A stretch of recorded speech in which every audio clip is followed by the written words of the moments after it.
Il y a des journées qui passent vite et d'autres qu'on décide de vivre avec intention.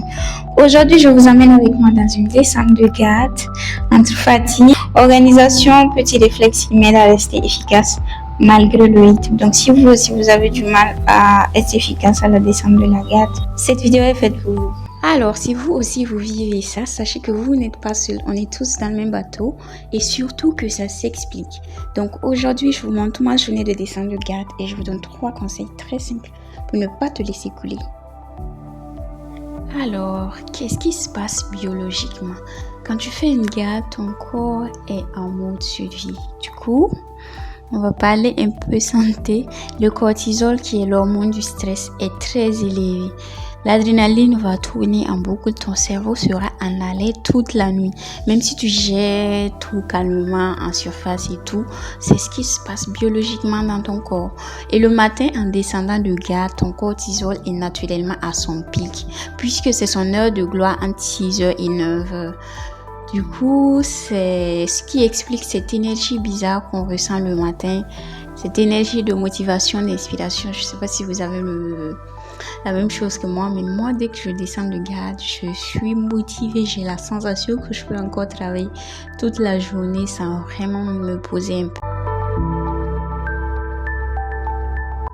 Mais dès que tu t'allonges, ton corps commence à décompresser. Le cortisol chute et la mélatonine, qui est l'hormone du sommeil, commence à revenir. Et là, ton système nerveux passe en mode repos forcé. Du coup, c'est ce qui explique que moi, quand je dors un peu à la descente de garde, je me réveille, je vous dis, je suis dans les enfers. Je suis déprimée, j'ai envie que personne me parle, mon cerveau il tourne en boucle des émotions négatives et je ne comprends pas ce qui se passe. Du moins, je ne comprenais pas jusqu'à ce que je me pose vraiment la question. Qu'est-ce qui se passe que le matin je suis à fond dans les trucs, je commence et après je suis complètement à... Donc le conseil numéro 1 que moi j'ai appliqué, je sais, tout ton corps te crie de te coucher après la garde, mais si tu peux vraiment, tiens. Parce que l'idée c'est de recaler ton horloge interne, de tenir jusqu'à une heure normale le soir. Idéalement, pour moi c'est entre 20h ou 21h et de dormir d'un seul bloc, une bonne nuit complète. Et vraiment, si tu n'en peux plus, autorise-toi une sieste courte, 20 minutes maximum, pas plus. Je sais pas dire aux gens de te réveiller, mets une alarme dans une autre pièce, mais pas plus. Sinon, tu vas rentrer dans le cycle de sommeil profond et c'est fini. Tout ton horloge circadienne est modifié pour des jours et des jours à venir. Mais tout ça, ça dépend de ton niveau de fatigue quand tu descends de la garde, je ne vais pas te mentir. Il y a des jours où je descends, j'ai complètement les vertiges. Là, tu peux rien faire, va dormir, c'est tout en fait. Mais si tu peux éviter, évite. Le deuxième conseil que moi j'applique, c'est de programmer ma journée avec des tâches faciles et concrètes. Là, par exemple, je vais recopier mes rapports de stage. C'est une tâche qui ne me demande pas beaucoup d'énergie mentale, mais qui me donne une sensation d'avancement. Et ça, je trouve que c'est précieux quand ton moral est fragile. Le principe, en fait, c'est ne te lance pas dans quelque chose de complexe ou d'émotionnellement chargé ce jour-là. Je vous assure, les appels difficiles, c'est pas le moment en fait. Votre entourage va comprendre ça.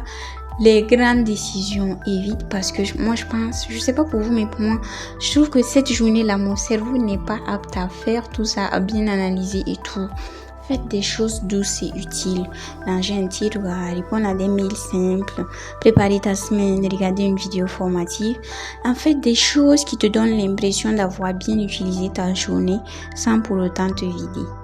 Et le dernier conseil que moi je tente tant bien que mal d'appliquer, c'est de protéger ma soirée avec une routine. Bon, moi je suis forte dans les routines du matin, j'arrive à tenir, mais les routines du soir c'est beaucoup plus difficile pour moi. Mais généralement le soir de ma descente de garde, je trouve que c'est pas le moment pour moi de faire des appels pour discuter avec les amis ou bien même de scroller pendant 3 heures.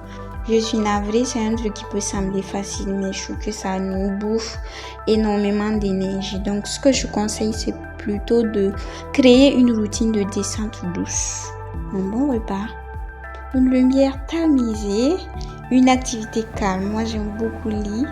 Du coup, ton système nerveux, il a besoin ce soir-là de signaux clairs pour comprendre que la nuit arrive. Sinon, tu arrives à 23h, minuit, là, tu as les yeux grands ouverts et tu n'as pas sommeil du tout. Parce que le cerveau, il va vouloir reprendre le rythme de la veille. Pourtant, ce n'est pas l'objectif. Et généralement, vers 20h, 21h, je me laisse aller. Je me dis, j'ai tenu toute la journée, c'est bon. Là, je mérite mon sommeil. Je me couche et je...